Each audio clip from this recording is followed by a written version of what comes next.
बिस्मिल्लाहिर्रहमानिर्रहीम। अस्सलाम वालेकुम प्यारे प्यारे बहन भाइयों, कैसे हैं आप? उम्मीद है कि पहले की तरह हमसे मुस्कुराते और खुशबाश होंगे। प्यारे प्यारे बहन भाइयों, आज जो मैं रेसिपीस लेकर आई हूँ वो है सबकी पसंदीदा रेसिपी, सरसों का साग रेसिपी। सर्दियों में बच्चे हों, बूढ़े हों या जवान, सबको ही बेहद पसंद आने वाला और शौक़ से खाने वाला सरसों का साग। मैं आपको बताती हूँ मिनटों में बिलाई की तरह और ज़ायकेदार सरसों का साग बनाने का आसान तरीका। तो प्यारे प्यारे बहन भाइयों, चलिए शुरू करते हैं अपनी आज की रेसिपी। इसके लिए हमारे पास है सरसों का साग फ्रेश। इसको धोकर पहले काट लें।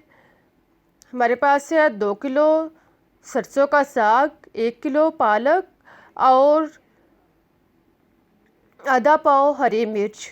सबसे पहले हम चूल्हे पर प्रेशर कुकर रखते हैं और इसमें सरसों का साग, इसको हमने काट कर अच्छी तरह धो लिया है और फिर अब हम इसको प्रेशर में डालते हैं। इसको प्रेशर में डालने के बाद साथ में 1 गिलास पानी शामिल करें और इसको नरम होने तक पकने दें। जब साग जो है वो थोड़ा गल कर नीचे हो जाए तो इसमें पालक 1 किलो कटी हुई शामिल करें और साथ में नमक 2 चम्मच शामिल करने के बाद अब इसमें हरी मिर्च डालें और इन सब को डालने के बाद साथ में आधा किलो पानी शामिल करें। पानी डालने के बाद साग और पालक को नीचे होने दें। जब पालक थोड़ी नरम होकर नीचे हो जाए तो इसको आपस में चम्मच के साथ खूब अच्छी तरह मिक्स करें। ख्याल रहे कि पालक को चम्मच के साथ खूब अच्छी तरह मिक्स करने के बाद जब ये नीचे हो फिर इसका ढक्कन बंद करें, या पालक ऊपर हो तो इसका ढक्कन हरगिज़ भी बंद ना करें। इससे प्रेशर में इसके पत्ते जो हैं वो फंसने से नुकसान का बायस भी हो सकता है। अब इसका ढक्कन बंद करने के बाद इसको आधे घंटे के लिए पकाएं और फिर इसको ढक्कन ओपन करके चेक कर लें। अगर साग गल चुका है तो फिर इसको ग्राइंड कर लें। देखें, मैंने साग चेक किया है, अब मेरा साग जो है ब्राउन भी हो चुका है और गल भी चुका है। अब मैं आप इसको ग्राइंड करने का तरीका बताती हूँ। मिनटों में आप इसको बगैर मेहनत से आसानी के साथ जो है वो नरम कर सकते हैं। इसके लिए आप इसको एक बर्तन में, ऐसे बर्तन में डालें जिसके साथ आसानी के साथ इसमें जो दाने हैं जिसके साथ हम घी निकालते हैं वो इसमें लग सके। साग डालने के बाद इसमें 1 प्याली गंदम का आटा शामिल करें और इसको चम्मच के साथ मिक्स करने के बाद इसमें मदानी जो है वो लगा दें।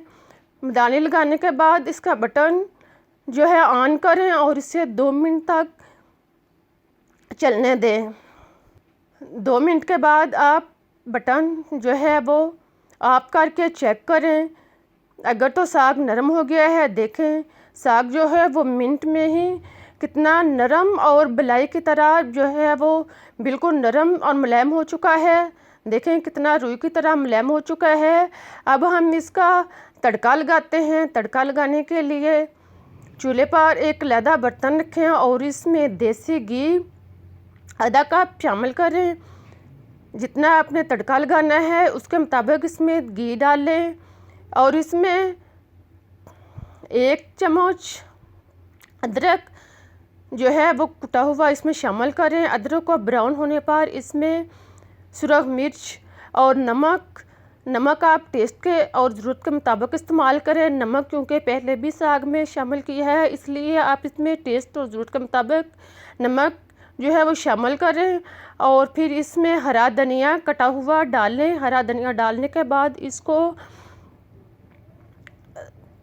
1 मिनट तक फ्राई करें। इससे धनिए में जायका आने के साथ साथ ये साग के साथ यकजान भी हो जाएगा और इसके साथ जायका भी देगा। अब इसमें साग शामिल करें।